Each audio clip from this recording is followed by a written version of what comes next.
So we are going to be wiring up the power and everything else kind of underneath today. So I'm just trying to get organized.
So the LDO kit comes with these Wago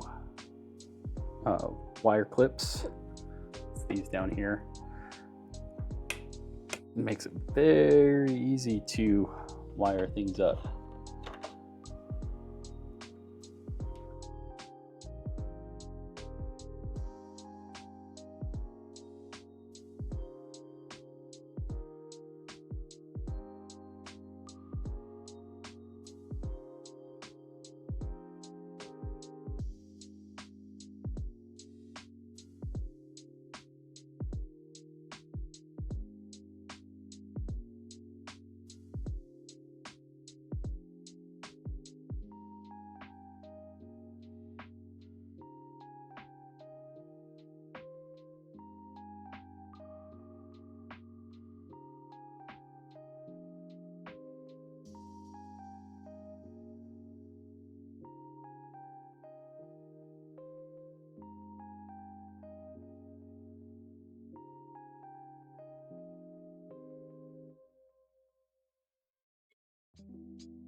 So they give you 3 of these 5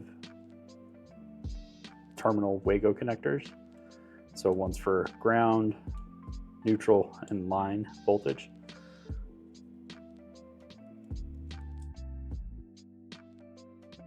Very easy to break out cables and not have to splice them in the future or whatever.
check the voltage.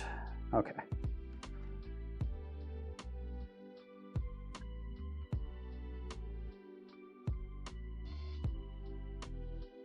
Yeah, there's a switch on the side of these power supplies to set your voltage, and sometimes they're set to 230, so just make sure that you're setting it to the right voltage. Here in the US, it's 120.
So you'll get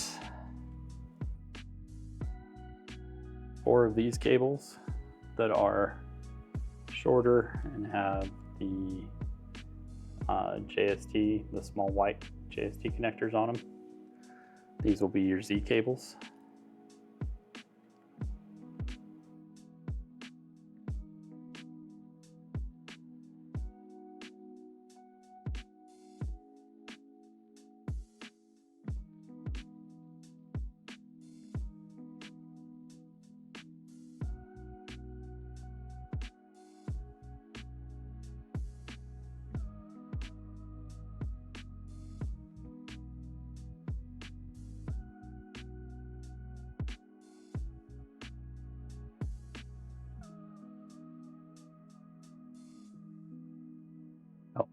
LDO also has these little yellow clips that let you label the cables as you plug them in, so you can keep track of them. It's handy.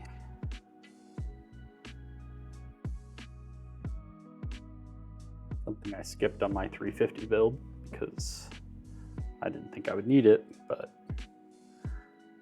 it's nice to have on there.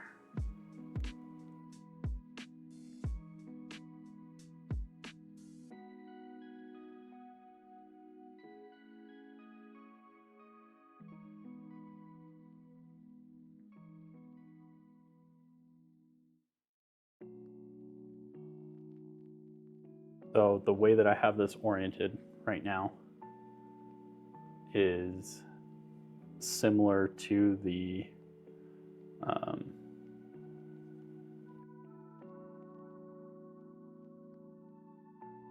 LDO docs has it.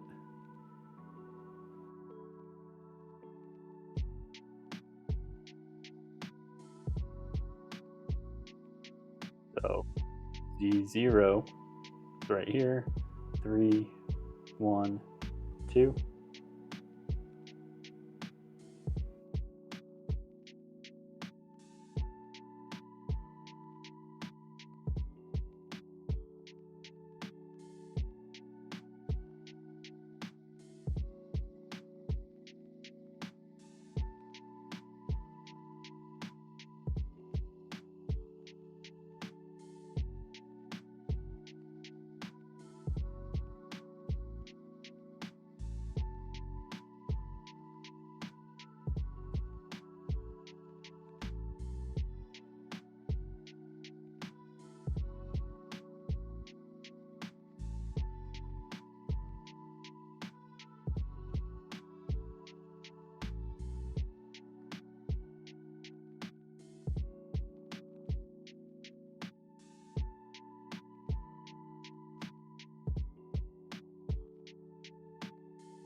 Got to get a little creative with how you route the wire. Trying to not bunch it up as much as you can, leave as much space as possible for all the other wires you got to feed down here.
All right, so checking your work on the board should go 0, 1, 2, 3.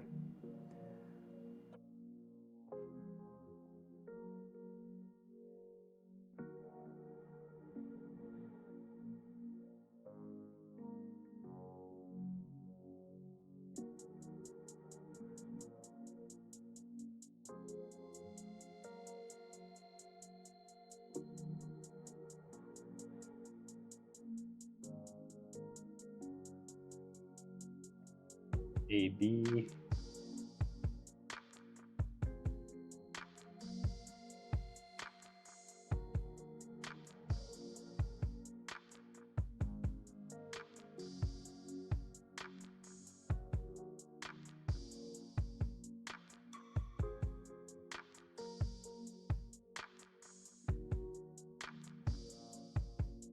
So you're going to go through the square hole in the back.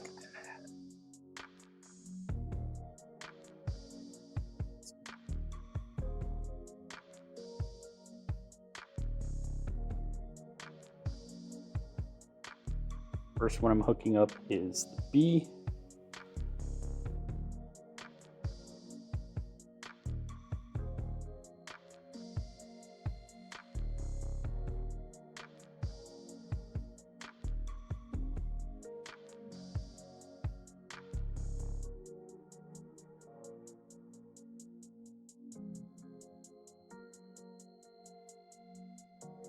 It's the A. The way that it works is if you're staring at the front of the printer, the motors say BA, B-A. It's not A-B, it's B-A.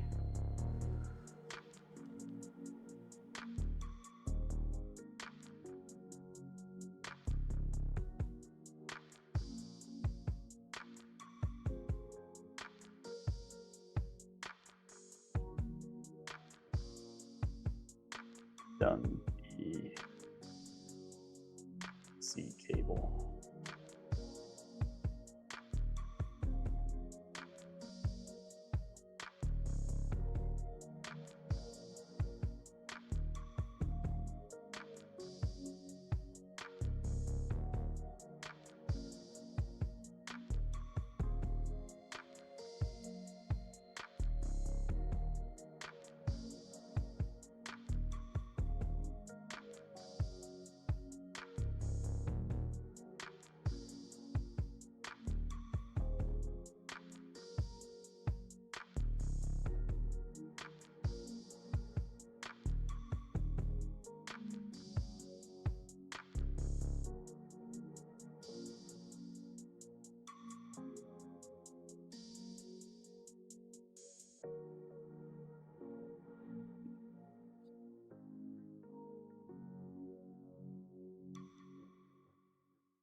is where having a pair of tweezers might be helpful to get the wire into the actual hole for the power Legos.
Okay, so now grab a trusty multimeter and test continuity between each of the colors.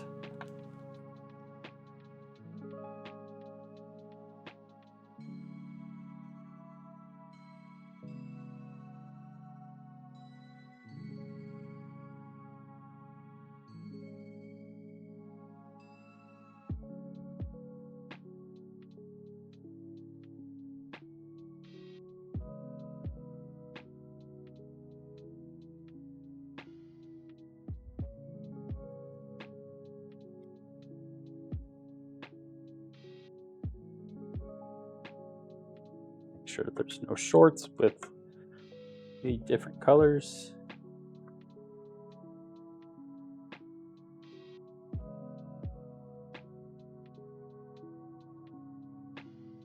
No.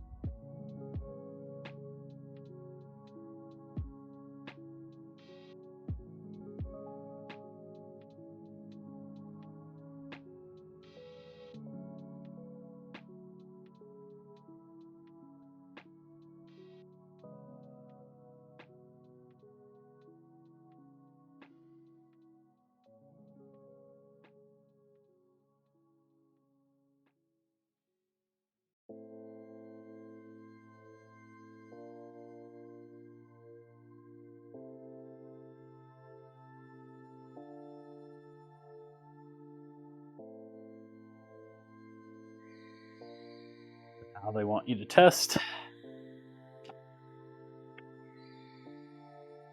Sure that you've got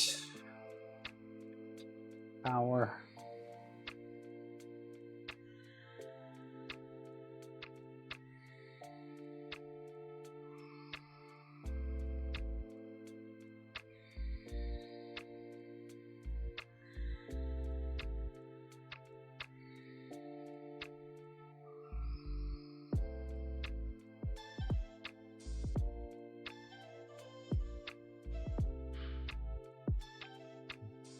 Turns on. There.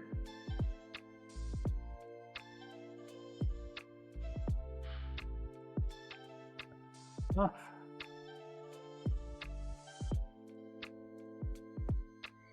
First light. So a lot more to go.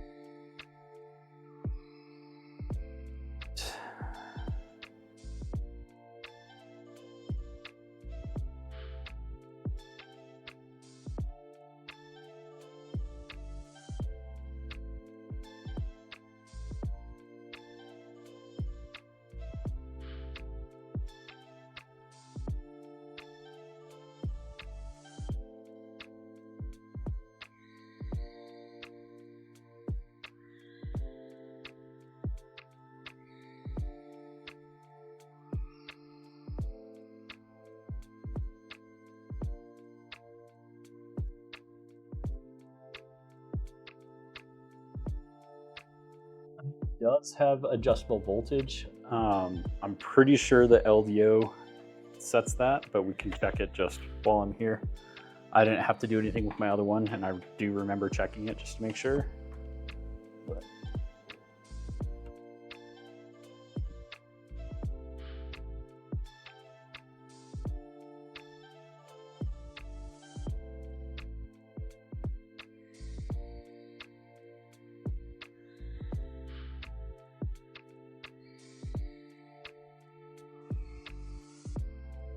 do 24 volts.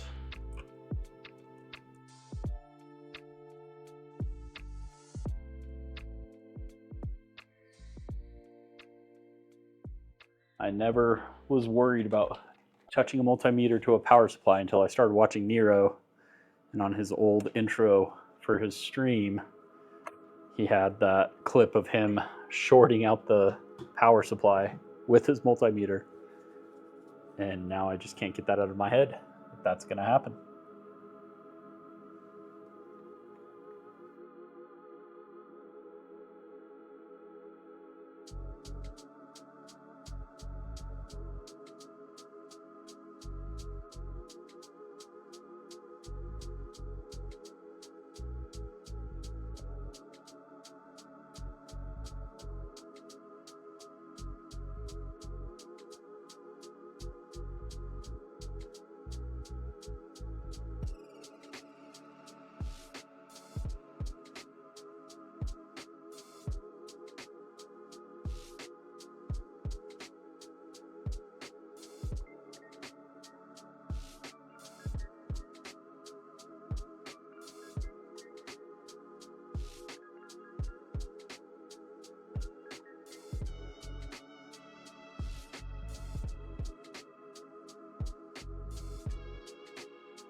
Hug test.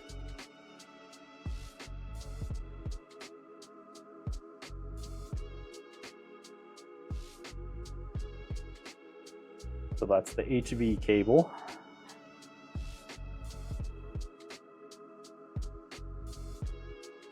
Our SIG.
this upside down.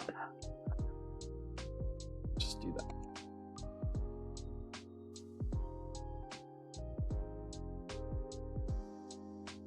So the red goes to input 3.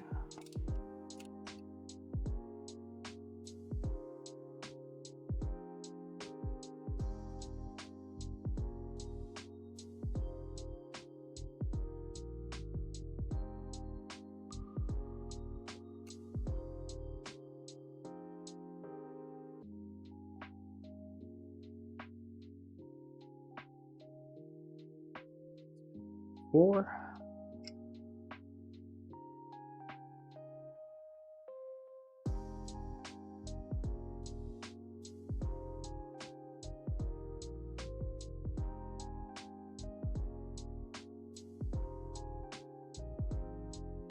Go to bed signal.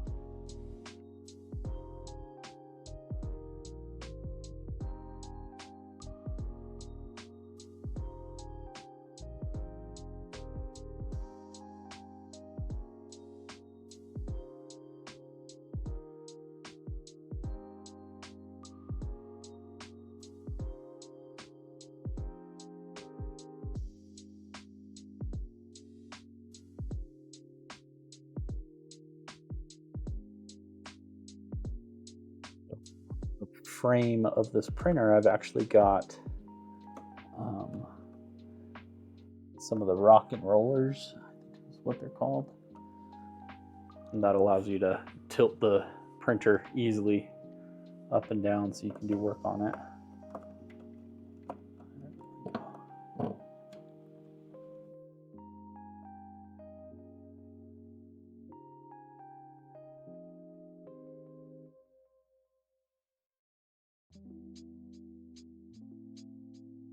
This time I didn't have that mod installed on my 350, and it's kind of a pain in the butt because since it was my first Voron, there was a lot of stuff I wanted to do underneath the hood, and it was just kind of a pain to tilt it back and make sure I wasn't hitting any of the cables that were plugged in back here. So this gives you clearance when you tilt it. These guys right there.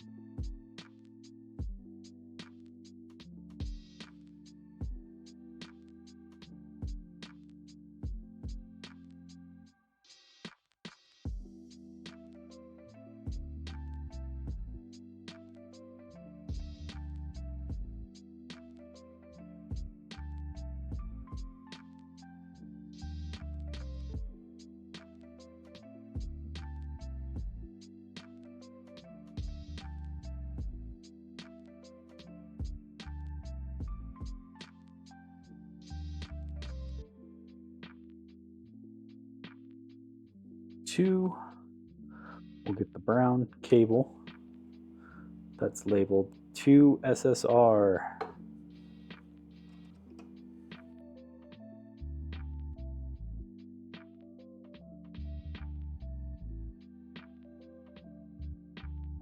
It did come with the Wagos.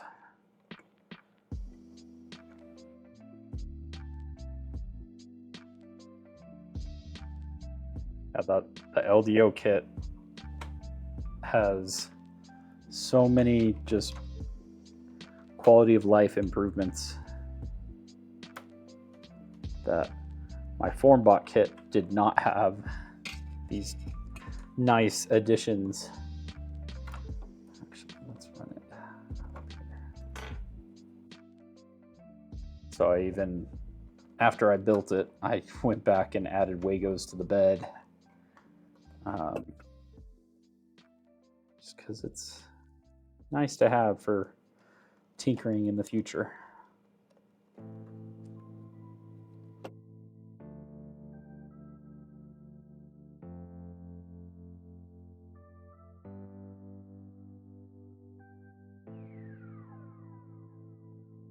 They are actually the brand name Wagos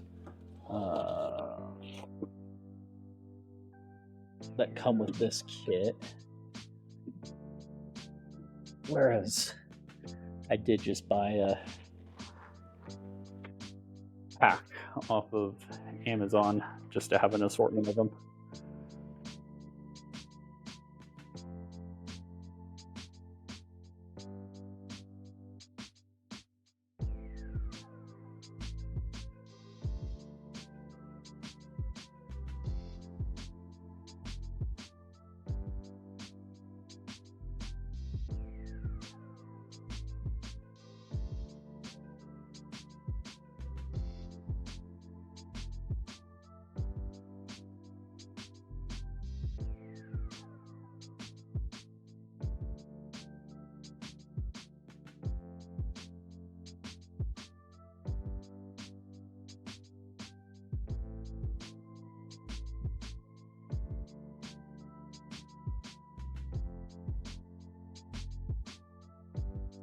Connect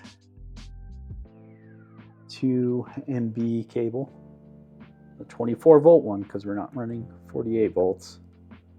Not that it matters with your wires, you might have some more resistance on them, but if you're running 48, make sure to use the 48 volt cables.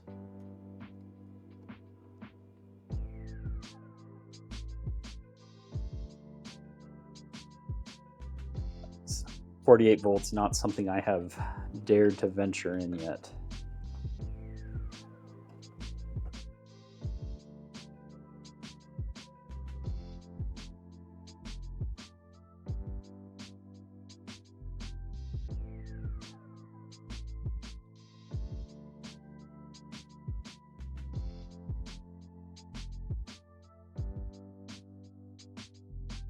And you were asking, oh, 48 volts. So there are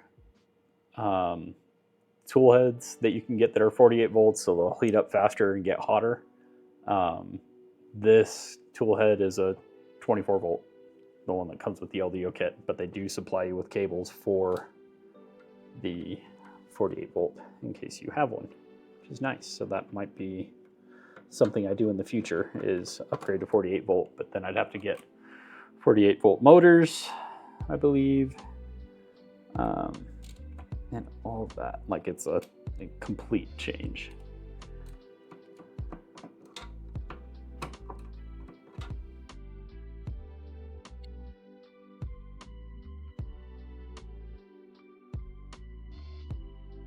I think the Leviathan can take 48 volts. But everything else that's supplied with the kit is 24 volt.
Connecting the Nighthawk adapter board's power to the power supply. So this little adapter board plugs in to USB on your Pi, to right here, then you connect the 24 volt to here to your power supply. This connector right here is for the tool hood cable that'll go actually to the tool head. So it'll deliver 24 volt power to the tool head and the USB signal.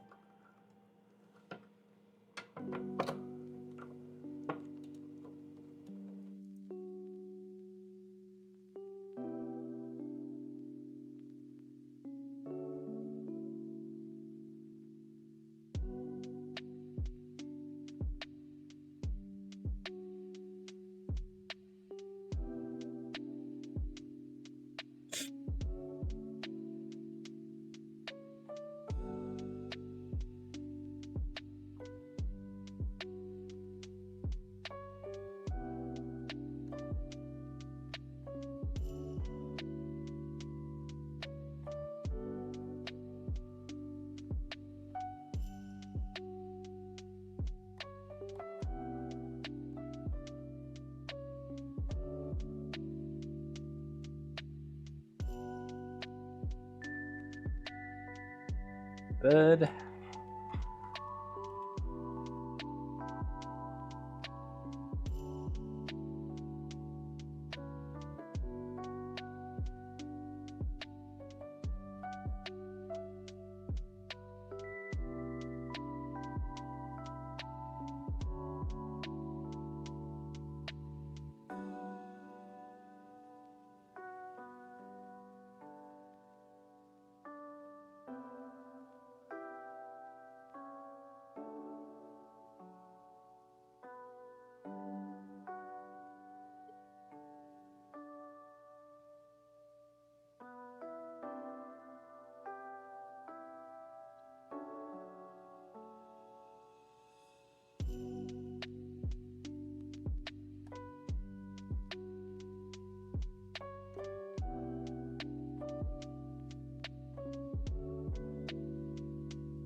Circle, square.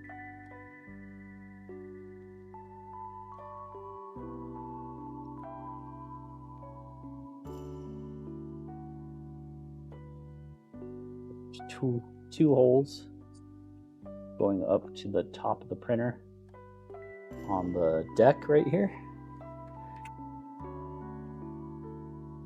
So you want to just make sure that you're feeding for the bed wiring through to the circle hole, not the square hole in the far back,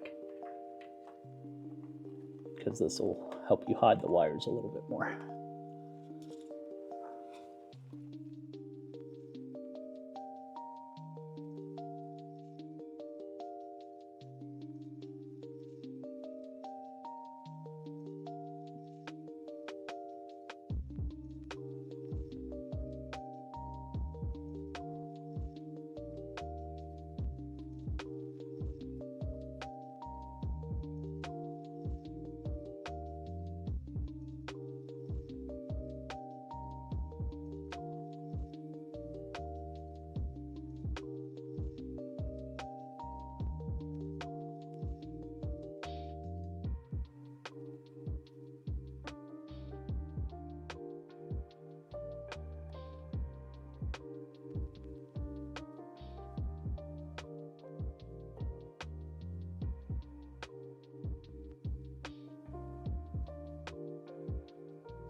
The H1 is the bed thermistor.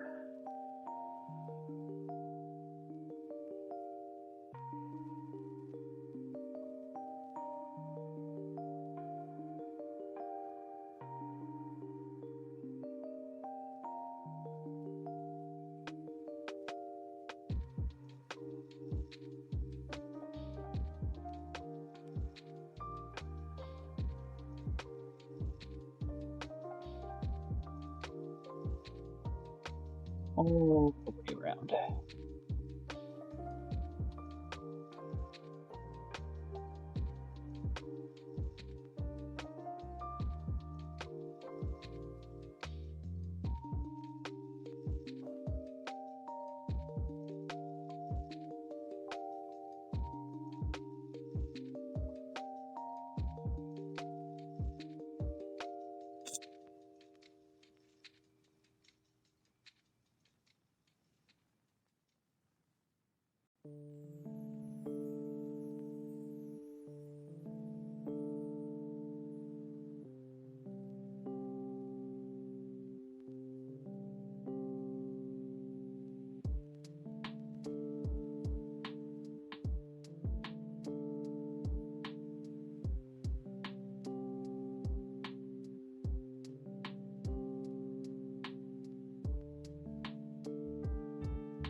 Yeah, I actually do, because I set up CAN on my V0. It before the Nighthawk, that was the way of getting a tool head board. So it's the same idea. There's a tool head board back here, and here's my CAN cable. So there's the 24 volts coming off of the power supply, or actually to the CAN adapter, and the 2 signal wires. So it makes it so that the only wires going to my tool head are these 4 wires. So same thing that the Nighthawk does. Oh, I have incense burning. I knew that was going to come up when I took the camera over there. It's just my V0 got a little hot, you know.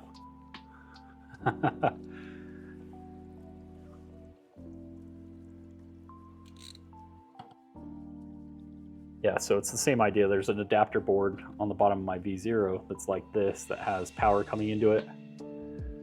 And then it connects to my Raspberry Pi, and then it's another controller board on the tool head. So the data sent over it, there's pretty much, it's like there's another main board that's only on my tool head, and it's connected via CAN bus. Like this one's going to be connected via USB, but CAN bus was the standard that a lot of people went with before tool head boards like the Nighthawk.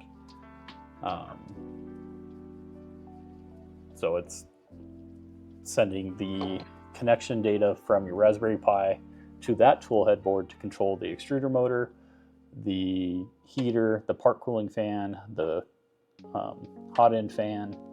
I can hook up some RGB lights to that tool head board and control it. It just adds another MCU in Clipper that controls it. So instead of having like on this board, for example, the Leviathan can have your extruder hooked up right here, your tool head heater right here, and everything would just be run off of this. And so you'd have to have 1, 2, 3, 4, 5, 6. You'd need your thermistor 8, and part cooling fans 11. So 14 wires coming from your main board right here, routed all the way through these channels, through this bottom port back here, through the cable snake, and out to your tool head. So it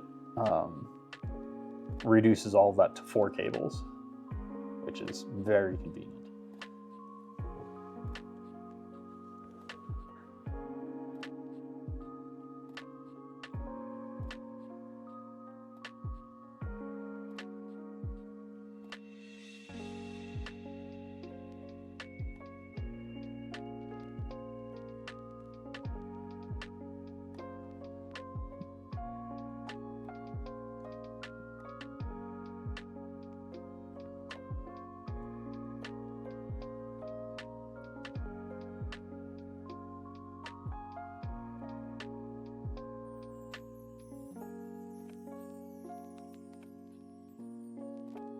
Now, we're not going to be using the Z-stop cable because we're not using the actual Z-stop that is stock on the Voron.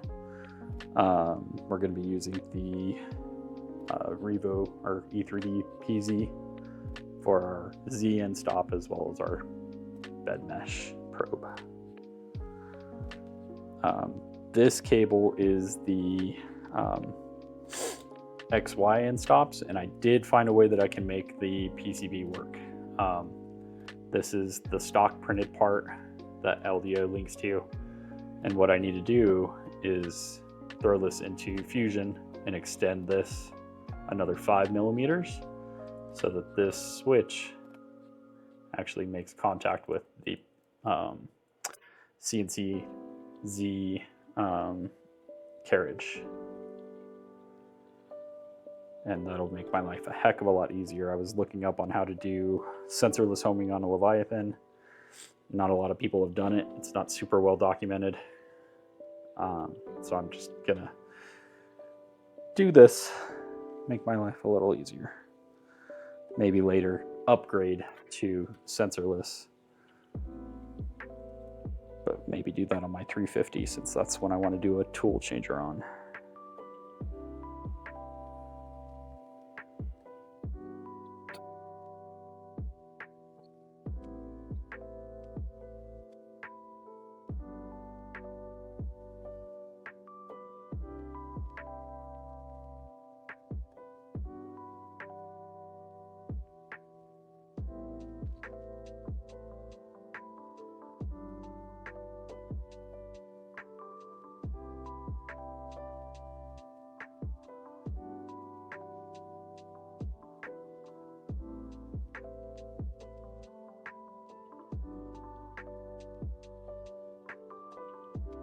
Z end stop I can actually use as a filament sensor. I did order a Big Tree Tech smart filament sensor for this build. It's what I have on my 350. I don't use any of the smart features other than just the filament runout. Eventually I will look into it, but I know a lot of people have problems with false positives, and I didn't want to have to deal with that.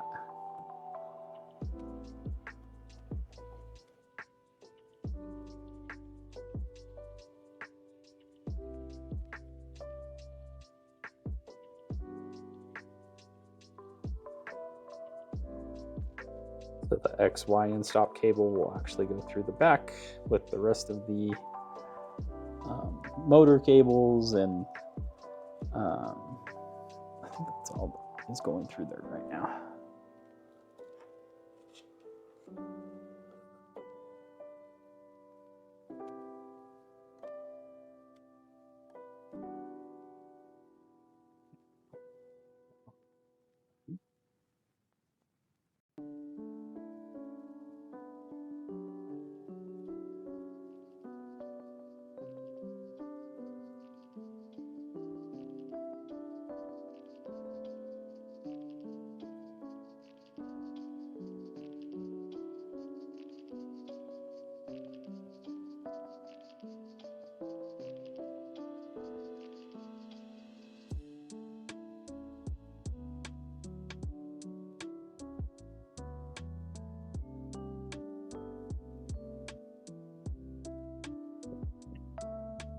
So this kit does come with all the parts to build a Nevermore. So I will be building that. I'm probably going to be building the Nevermore V6, which will be the first time I've built that one. I've built 2 of the V5s, and it does make a pretty significant difference.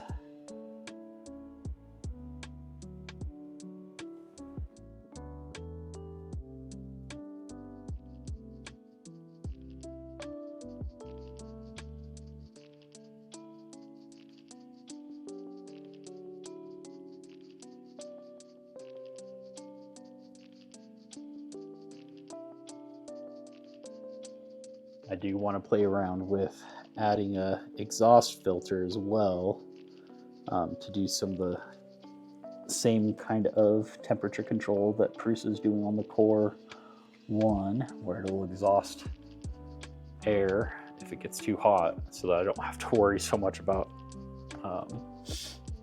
keeping the door open for certain filaments, because this is going to be around a lot of people that may not be 3D printer savvy. Making it as simple as possible for them would be very nice.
Something I want to test.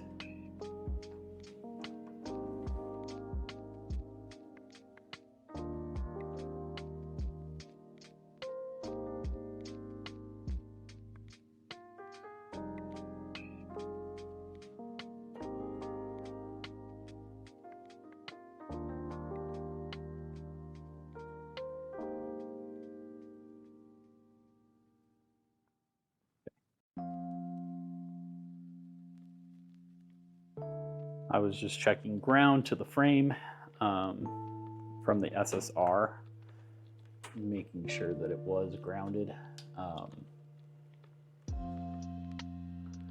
So as long as I was getting connection continuity from the screws to the DIN rail, both DIN rails, as well as to this screw that's screwed into the frame, I'm pretty confident we're gonna be good there.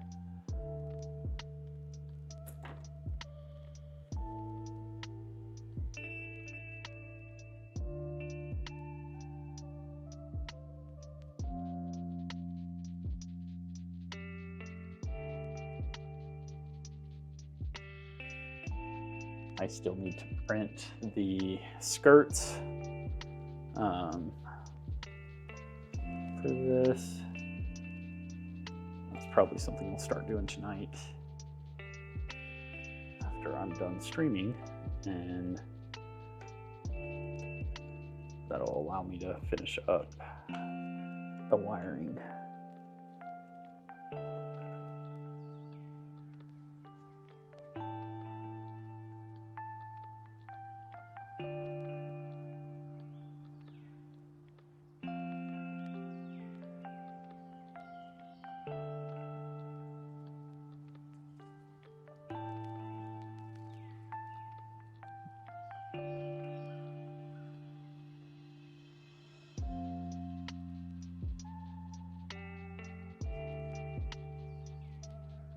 So I am opting to go with the BTT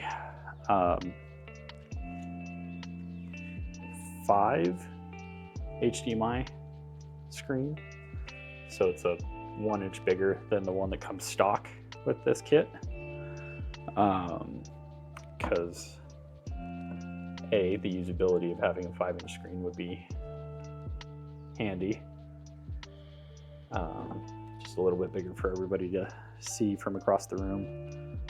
Because I am going with the clicky clack door, I found this model on printables, and so it extends the screen past where the clicky clack will sit. Because right now on my 350 with the clicky clack, here's what I can see of my screen. I'm missing about half of it. I need to reprint that part so that it comes out more.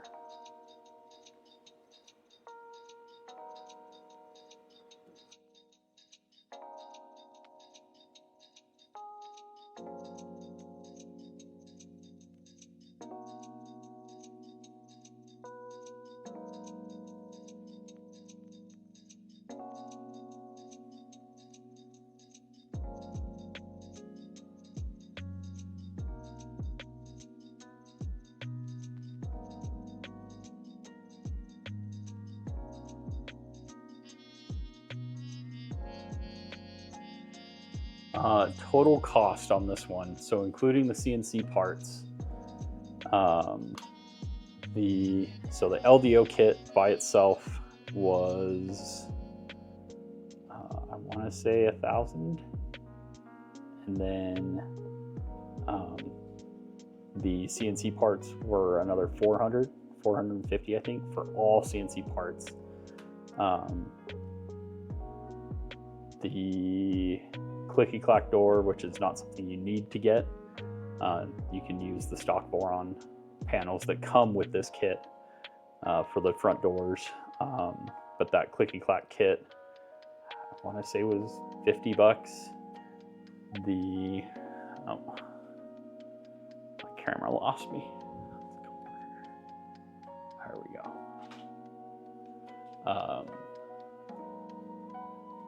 It might be 12 to 13. It depends on the size, I think. Let's look real quick.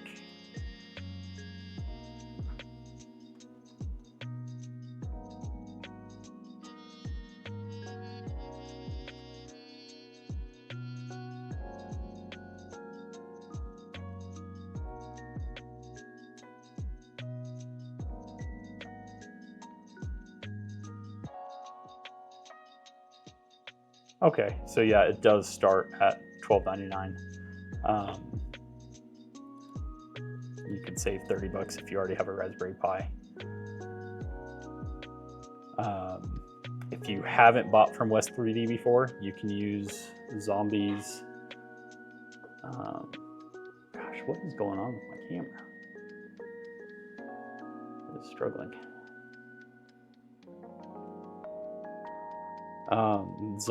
Ask Zombie in his stream or in his Discord. I can't remember what it is, but you do get, I think, 10% off or more with that.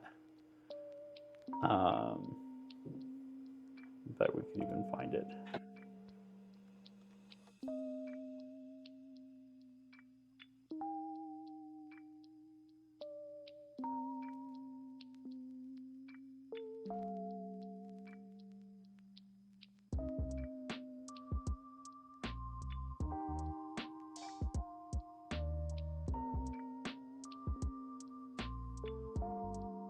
I don't know.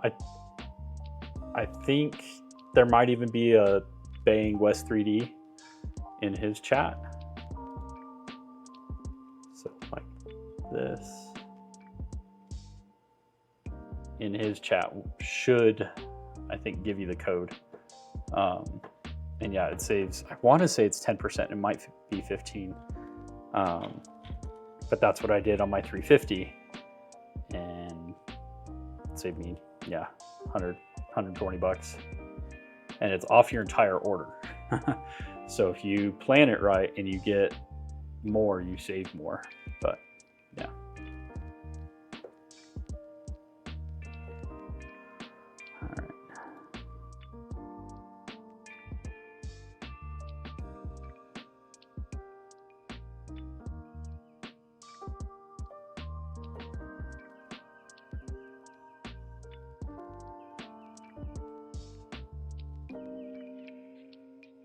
Let's see, let's connect the USB.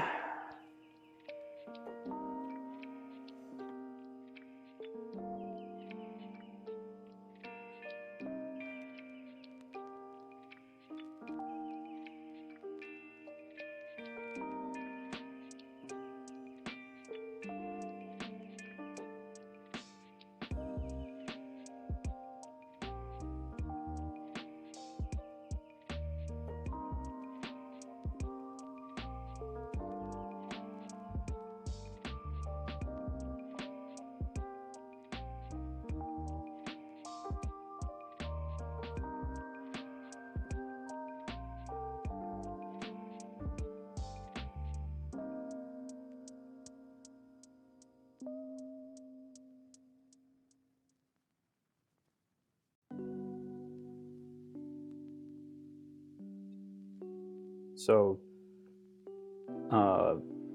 LDO does include a inductive probe in their kit. This is what the stock Vorons call for your probe. I haven't used one on a Voron. I mean, that's, if I remember right, that's what the Prusa probe is on the MK3S. And while it works, it's just sensitive to temperatures, so you're not going to have the best mesh when using that unless you heat soak your printer and have the inductive probe close enough to the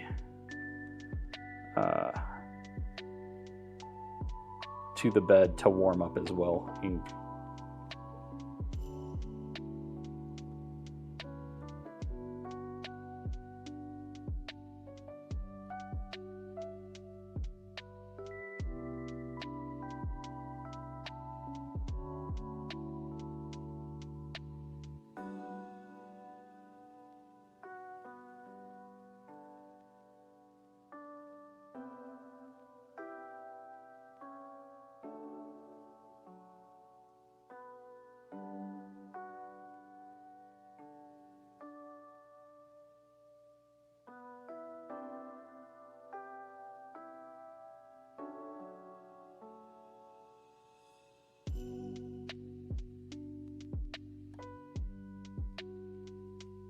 So this is the end of that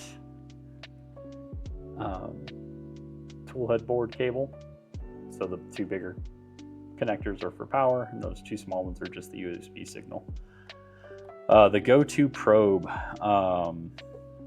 So I think in this kit that comes from LDO, they have that inductive probe as well as a clicky probe, which magnetically attaches to the tool head to probe your bed, and then it docks itself and removes so that you don't always have that probe on it. It's just a little Omron switch, like a mouse button switch.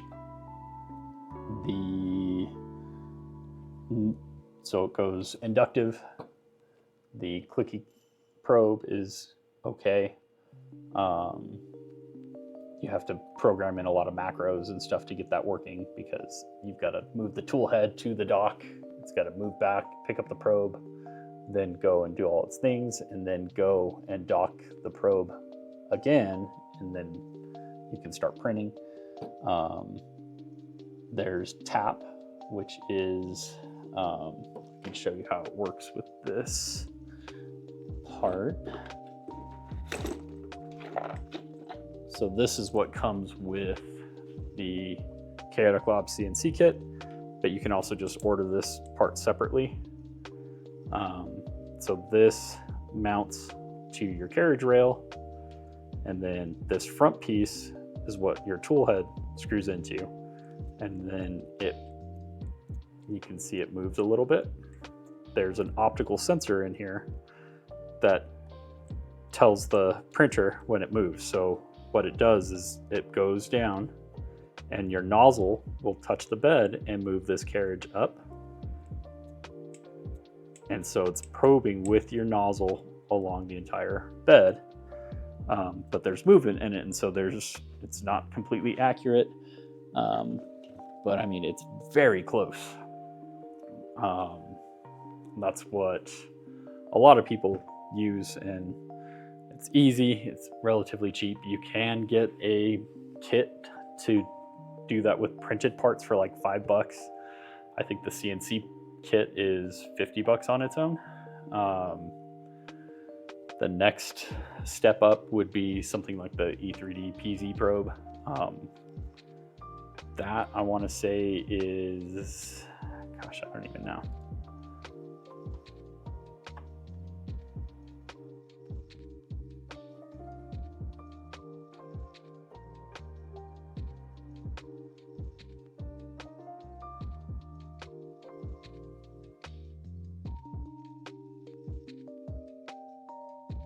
Not found. Yeah, I can't remember how much that was. I want to say it was like 60 to 70 bucks, but could be wrong. There is in between those two price ranges, like the $5 print your own parts for the tap. There's the BTT Eddy. I haven't used it. I have one that I want to test, and I'll probably end up testing it on this machine after I get it built too, just to try it out. And that's an Eddy sensor. So there's BTT Eddy, the cartographer, and the beacon are all the same type of probe made by different people. The cartographer, I think, is more open source and kind of community driven. The beacon, so the cartographer, I think, costs $50. The beacon is about $100, and that's what I have on my 350.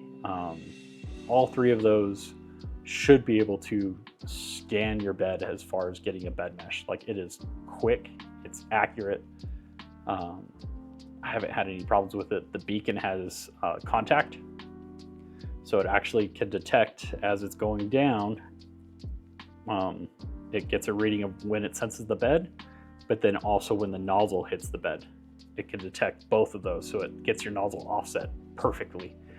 And I didn't have that set up for a couple of months after I installed it on my printer, and I just never thought to try it. I did have some first layer issues, Z offset issues. One day, I think it was probably like 2 or 3 weeks ago, I just decided to do it, and all of my Z offset issues went away. It was amazing. But that is kind of expensive. So yeah, I wanted to see how this PZ probe worked. It is effectively the same type of probing as the tap without moving your carriage. So it's lighter. Your Z offset is perfect because there's none of that movement of between the carriage and the tool head. So yeah. I mean, my V0, because the bed is so small, you don't even need to level it. It's you do the old school of offsetting it with a piece of paper and screws and get it leveled that way, and 99% of the time it's good enough. There's load cell sensors, which is what like Bamboo uses. I think Reality uses it in the K1 and K2s. Pretty sure that Prusa uses it now on the XL and the MK4 and up. And that's just detecting how much pressure is hitting the bed and between the bed and the nozzle. I think Bamboo's solution is detecting it on the bed, and I think Prusa's is on the nozzle. I could be wrong. Bamboo could have it in the nozzle, but I believe it's on the bed. Or I could just have both of those backwards.